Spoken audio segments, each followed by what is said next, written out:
Welcome to Samba Samba. Enjoy the video. You start by making sure your phone and the Files by Google app are updated. This ensures the locked folder feature is available and secure. Once done, confirm you have a device lock, PIN, pattern, or biometric set because locked folder ties to that credential. Now open Files by Google, tap Library, and choose Locked Folder. The app will prompt you to authenticate. This first step creates a secure container tied to your lock method, so files stay private even if someone has your unlocked phone. You now move content into the locked folder.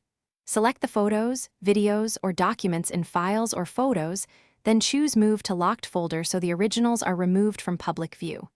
Make sure you grant storage and media permissions if prompted.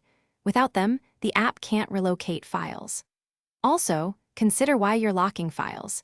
If you need absolute privacy, disable automatic cloud sync for those items so copies don't exist in backups. Once moved, the files are hidden from normal apps and unindexed by search. You finish by verifying the protection.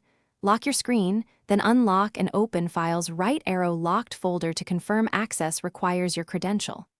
Make sure you manage visibility, remove home screen shortcuts, and use app lock features if available to add layers. Keep a secure backup of critical items elsewhere, encrypted so you don't lose data. If you can't find locked folder, update the app, clear its cache, or check storage permission. If that fails, reinstall Files by Google and reboot your phone to restore the feature. Thanks for watching. Consider subscribing if we helped you.